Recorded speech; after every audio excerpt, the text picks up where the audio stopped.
3 વર્ષથી આ ઉપસરપંચમાં હું કામ કરું છું। છેલ્લા 30 વર્ષથી અમારું ગામ સમરસ છે। 9 બોડીઓ મહિલાઓની છે।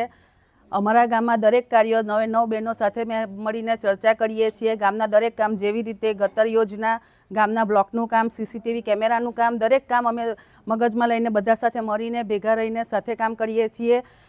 ઘરના કામકાજો સાથે પંચાયતના તમામ કામની જવાબદારીઓ સાથે અમે પરિપૂર્ણ કરીએ છીએ।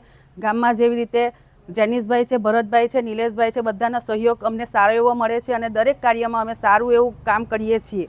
બધા થઈને અમે 300 લોકોની વસ્તી છે। દરેક કામમાં એ લોકોનો અમને પૂરેપૂરો સપોર્ટ મળે છે। અમારા ગામમાં છેલ્લા 30 વર્ષથી ગ્રામ પંચાયતની ચૂંટણી થઈ નથી। અમારું ગામ સમરસ ગ્રામ પંચાયત છે। અમારા ગ્રામ પંચાયતમાં સરપંચ, ઉપસરપંચ સહિત તમામ સભ્યો પણ મહિલાઓ છે। અમારા ગામમાં વિકાસની વાત કરીએ તો પાણી, ગટર અને આવાસ અને રોડ રસ્તા સારા બનાવ્યા છે અને ગામમાં CCTV